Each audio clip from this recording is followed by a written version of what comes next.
Years ago, I made a promise to myself. After seeing the negative effects of playing MMORPGs, I swore that I would have nothing to do with them, and would shun the games and the players in equal measure. This method of gaming lasted me for years, and in them I was blissfully content to ignore the millions of gamers involved. Now, however, I find myself torn between worlds. As a Warhammer 40,000 player, I'm bound by association to support any major event in the Warhammer fantasy universe.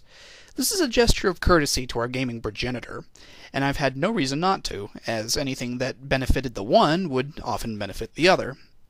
This brings me to why I'm upset. Unless you've been living under a rock for the past 5 years, you'd know that EA Mythic is close to releasing a new MMORPG, Warhammer Online: Age of Reckoning. This game sets you as one of a number of racial types in the Warhammer fantasy universe, performing quests, killing other players, and gaining ability and prestige. And so my dilemma is set. I stand on two sides of a coin. On the one hand, a fervent enemy of the massively multiplayer game, and a loyal fan of Warhammer. True, my allegiances lie in the 41st millennium, but as I explained, that isn't the point. What makes the matter worse is that a number of elements in Fantasy and 40k are interchangeable, only proving to further my dilemma. At this point, I have pre-ordered the game and have access to the semi-open beta.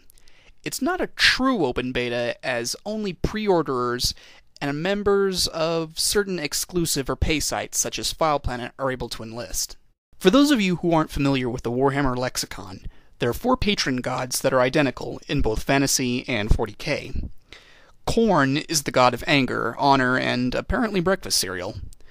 Nurgle is the god of decay, grudges, and... this guy. Slaanesh, typically rated as the least popular of the 4, is the god of excess, pleasure, and debauchery. I believe that this picture sums up why he isn't too welcome at parties. The last of the 4, and my personal favorite, is Tzeentch, whose name has more pronunciations than I can count, and all of them are unfortunately correct. Tzeentch is the god of scheming, change, and magic, or psychic ability depending on which gaming system you enjoy.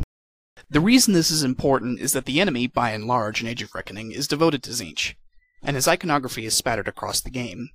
This fact basically clinched the deal for me, as this gave me a palpable motive to fight. Additionally, the path of the Chaos chosen bear a striking resemblance to a certain other fighting force dedicated to the Change God. Oh, and I hate elves. So, where do I stand? I have the opportunity to meet hundreds of thousands of like-minded gamers, and I also have the opportunity to kill half of them, which is always a good thing. On the other hand, I'll have to endure the agony of concepts such as leveling up and what have you, but I think in the end, Warhammer Age of Reckoning will act as a guide that will possibly open my eyes to a new world of games I had hid from for so long. I suppose I'll have to wait like everyone else until the 7th.